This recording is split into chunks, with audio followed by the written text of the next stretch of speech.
بسم اللہ الرحمن الرحیم۔ السلام علیکم میرے عزیز دوستو، ہمارا پیارا دین اسلام ہمیں جیسے اپنے ظاہر کو صاف رکھنے کا حکم دیتا ہے، ایسے ہی اپنے باطن کو بھی پاک و صاف رکھنے اور اپنے اندر ایسی خصوصیات پیدا کرنے کی ترغیب دیتا ہے کہ جس سے آپ دین و دنیا کی کامیابی حاصل کر سکتے ہیں۔ آپ دیکھ رہے ہیں عبید انفو لیب، اور اگر آپ نے ابھی تک ہمارا چینل سبسکرائب نہیں کیا تو چینل کو سبسکرائب کر لیجئے تاکہ ہماری آنے والی نیو ویڈیوز بآسانی آپ تک پہنچ سکیں۔ میرے عزیز دوستو، آج کے اس چیپٹر میں ہم جانیں گے ایک ایسی ہی خصوصیت جس کو جوان مردی کے نام سے تعبیر کیا جاتا ہے۔ حضرت استاد رحمت اللہ تعالی علیہ فرماتے ہیں، اصل جوان مردی یہ ہے کہ بندہ ہمیشہ دوسروں کے کاموں میں کوشش کرتا رہے کہ نبی کریم رؤوف رحیم صلی اللہ تعالی علیہ وآلہ وسلم نے ارشاد فرمایا، اللہ عز و جل مسلسل بندے کی حاجت کو پورا کرتا رہتا ہے جب تک بندہ اپنے مسلمان بھائی کی حاجت پوری کرتا رہے۔ حضرت فضیل بن عیاض فرماتے ہیں، جوان مردی یہ ہے کہ اپنے مسلمان بھائیوں کی لغزش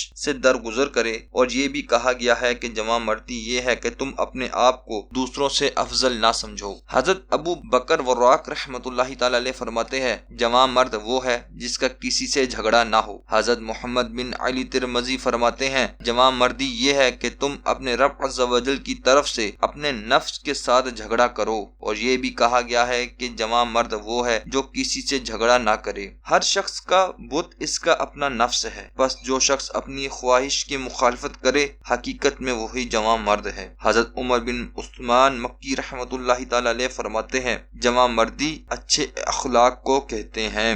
حضرت شقیق بلخی رحمت اللہ تعالی علیہ نے حضرت جعفر بن محمد رحمت اللہ تعالی علیہ سے جوان مردی کے بارے میں پوچھا تو انہوں نے فرمایا کہ آپ اس بارے میں کیا کہتے ہیں؟ تو حضرت شقیق بلخی رحمت اللہ تعالی علیہ نے فرمایا، اگر ہمیں دیا جائے تو شکر کرتے ہیں اور نہ دیا جائے تو صبر کرتے ہیں۔ حضرت جعفر رحمت اللہ تعالی علیہ نے فرمایا، ہمارے ہاں مدینہ طیبہ کے کتے بھی یہی کام کرتے ہیں۔ حضرت شقیق بلخی رحمت اللہ تعالی علیہ نے فرمایا، اے رسول اکرم کے نواسے صلی اللہ تعالی علیہ وآلہ وسلم، آپ لوگوں کے ہاں جوان مردی کیا ہے؟ فرمایا، اگر ہمیں مل جائے تو ہم دوسروں کو ترجیح دیتے ہیں اور نہ ملے تو شکر ادا کرتے ہیں۔ کہتے ہیں ایک شخص نے ایک عورت سے شادی کی، لیکن پہلی رات ہی اس عورت کو چیچک نکل آئی۔ مرد نے پہلے تو کہا کہ میری آنکھ میں کچھ تکلیف ہے، پھر کہا میری آنکھ اندھی ہو گئی ہے، بس عورت کو اس کے پاس بھیجا گیا، پھر وہ عورت 20 سال کے بعد مر گئی تو مرد نے اپنی آنکھیں کھول دیں۔ اس سے اس کی وجہ پوچھی گئی تو اس نے کہا، میں اندھا نہیں ہوا تھا بلکہ میں اس کے غمگین ہونے کے خوف سے جان بوجھ کر اندھا بنا رہا۔ تو لوگ اس سے کہنے لگے، تو جوان مردوں میں سب سے سبقت لے گیا۔ اللہ تبارک و تعالی